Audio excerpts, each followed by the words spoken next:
You thought you were pretty bad breaking into a cop's car, didn't you? That is some nerve. I mean, seriously, you're the second person I've had in 11 years that has had the nerve to do that.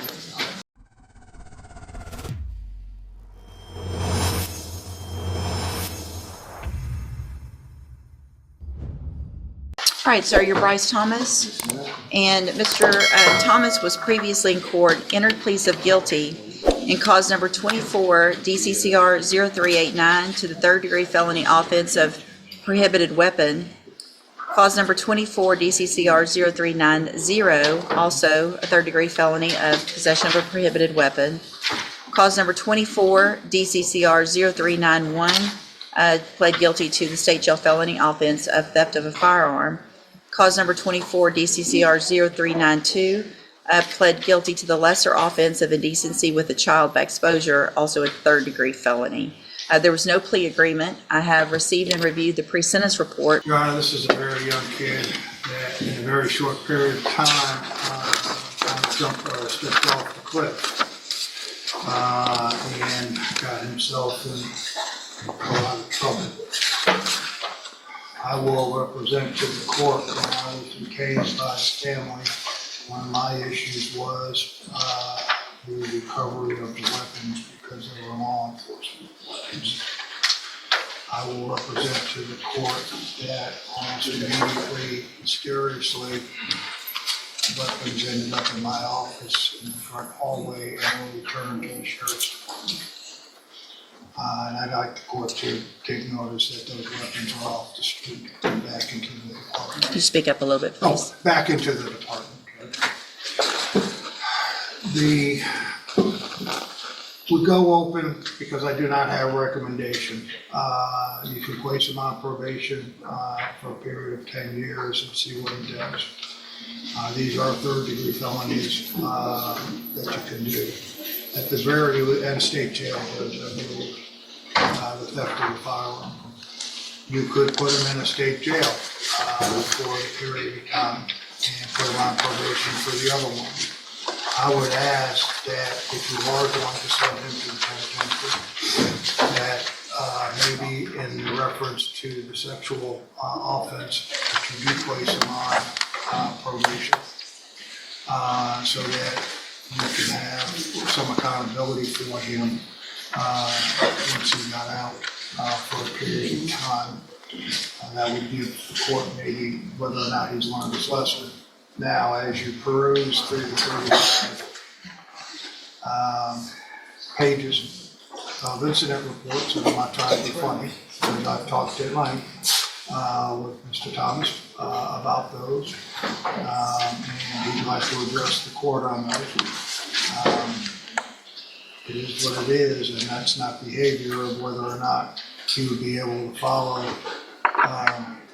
the court's orders if he can't follow what's going on in jail for a period of time in reference to probation. I would ask that the court would ask Mr. Thomas. Yeah, go ahead. You have something to say? You don't have to say that. I could just say it's just young, dumb, just being in jail at a young age and not really knowing that. I got write-ups.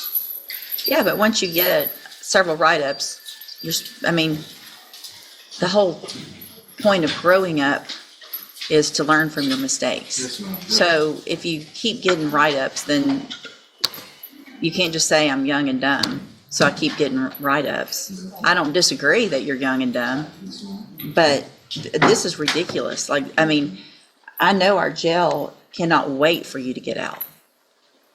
Cannot wait.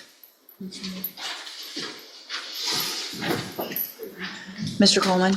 Yes, Your Honor, I'll be brief since I put everything, I made the state's position clear and I've sent it to the memorandum.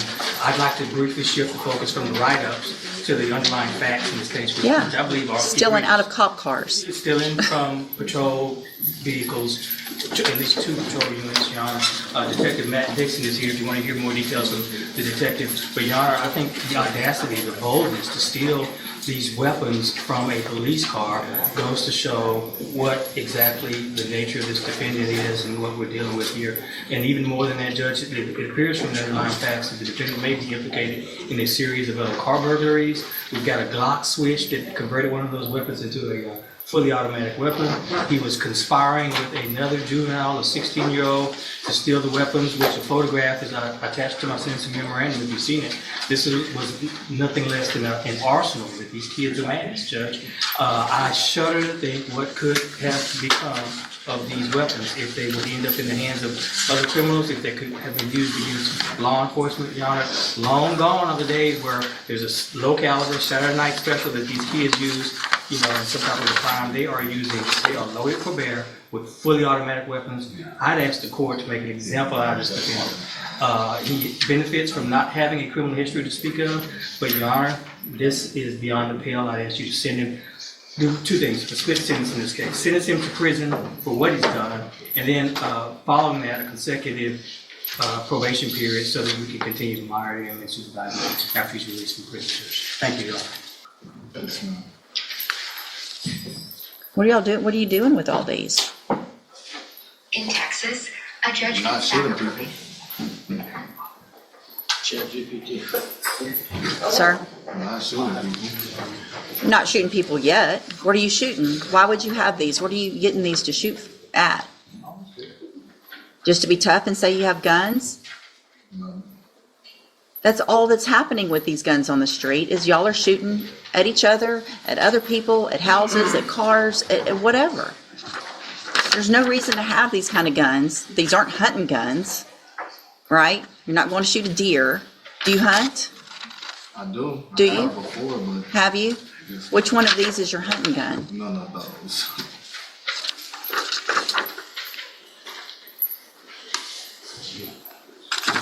You thought you were pretty bad breaking into a cop's car, didn't you? That is some nerve. I mean, seriously, you're the second person I've had in 11 years that has had the nerve to do that.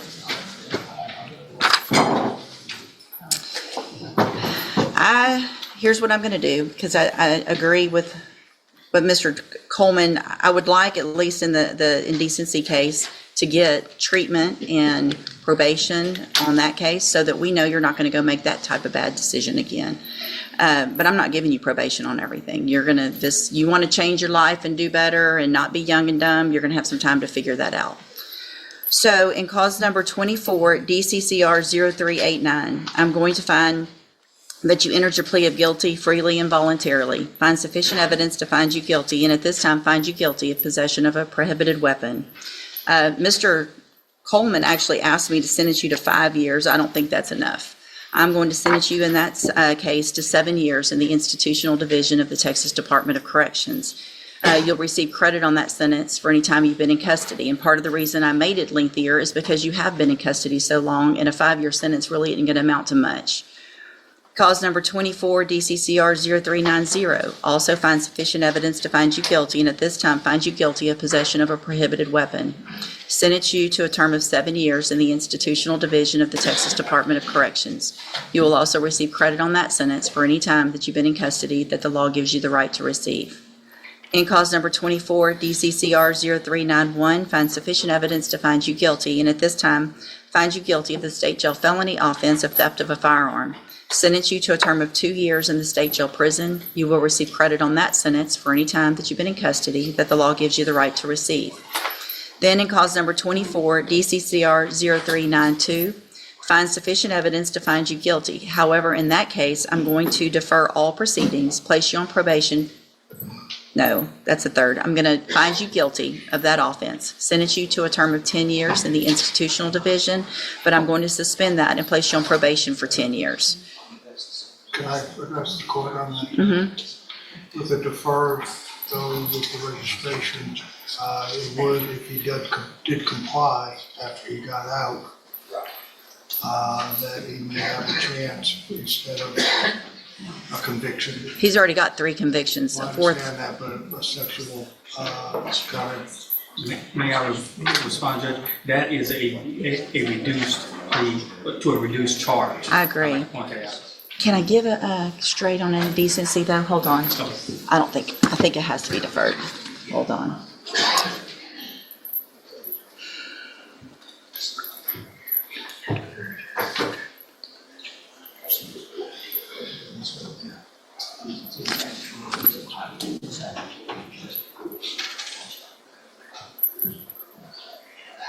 Yeah, it has to be deferred. Okay, so I'm going to go back in that cause number, which ends in 0392. Find sufficient evidence to find you guilty. However, I'm going to defer all proceedings, and I'm going to place you on probation for 10 years. That will run consecutively to the other cases. So that probation does not start until you get out of prison. Then, if you violate that probation, you could be sentenced up to 10 years in that case. So you're going to be under supervision or in custody for a very long time. So if you really want to change your ways, you're going to have every opportunity to do that. If you don't, you're going to end up, number one, you're probably not going to make parole if you keep acting like you've been acting here. If you get to prison and you act like this, you're not going to make your parole. You're going to do that whole 7 years. That's going to be up to you. The sooner you get out and act right, the sooner you can start this other probation and get off of it, grow up, and maybe change your life. That's going to be up to you. On that deferred, I am going to order a $500 fine that you follow all of the conditions of probation. That's going to include sex offender treatment, going to whatever classes are necessary. it was a plea agreement, Judge, because there's a, no. Oh, because of- No, there was an unauthorized use that we agreed would be dismissed. And also the lesser offense in that, so there was consideration taken, so this was an agreement, at least for those reductions. Okay, so you have waived your right to appeal. In these cases, I'm going to hand you those certifications. I'm also handing you a written admonishment regarding your ineligibility to possess a firearm or ammunition. Because of the judgments entered against you, you're ineligible under Texas law to possess a firearm or ammunition.